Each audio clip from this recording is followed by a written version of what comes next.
लाडकी बहीण योजनेत आतापर्यंत 5 लाख महिला अपात्र, तर इतर योजनांमध्ये असलेल्या महिलांना वगळलं। स्वेच्छेने नावं मागे घेणाऱ्या महिलांची संख्या 1.5 लाखांवर।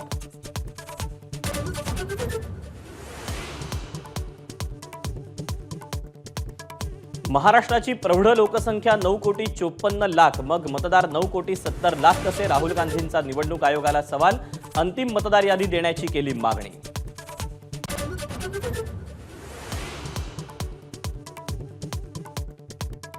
दिल्लीत काँग्रेसचा पराभव होणार असल्यानं बचावासाठी राहुल गांधींचा मतदानाच्या आकड्यांवरून आरोप। देवेंद्र फडणवीसांचा हल्लाबोल। पराभवाच्या भाषणाची प्रॅक्टिस करत असल्याचा टोला।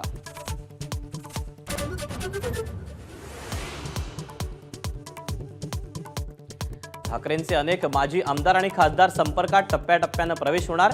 एबीपी माझाच्या बातमीला सामंत, शिरसाट यांचा दुजोरा, तर शिंदे गट भाजपच्या पोटातलं अपेंडिक्स कधीही काढलं जाऊ शकतं। संजय राऊतांचा पलटवार।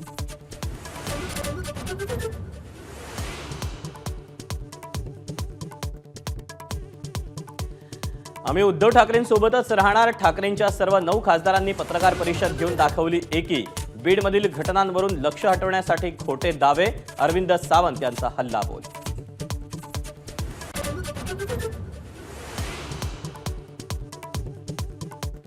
आका वाल्मिक कराड आणि त्यांच्या सहकाऱ्यांची नार्को टेस्ट करा। सुरेश धस यांची दणकावून मागणी।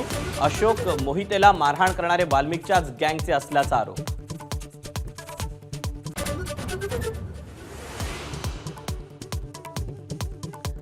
आपण तोंड उघडलं तर धनंजय मुंडेंचंच नाही तर पंकजा मुंडेंचंही पद जाईल।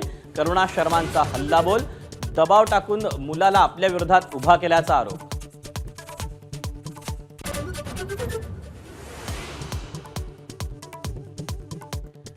दहावी 12वीच्या परीक्षेत कॉपी केल्यास थेट फौजदारी गुन्हा दाखल होणार। राज्य शिक्षण मंडळाची कठोर भूमिका।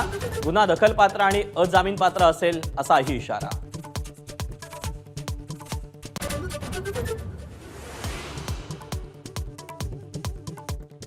अरविंद केजरीवाल यांच्या घरी आलेलं एसीबीचं पथक माघारी।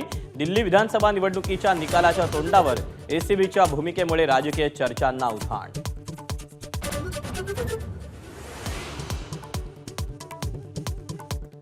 सर्वसामान्यांना मोठा दिलासा। आरबीआयकडून रेपो रेटमध्ये 25 बेसिस पॉइंट्सनी कपात।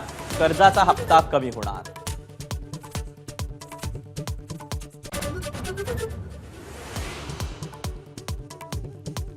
सरकारी सोयाबीन खरेदी केंद्राची मुदत वाढवावी। राज्य सरकारचा केंद्राला प्रस्ताव।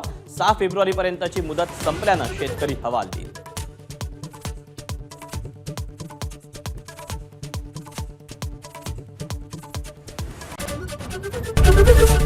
एबीपी माझा, उघडा डोळे बघा नीट।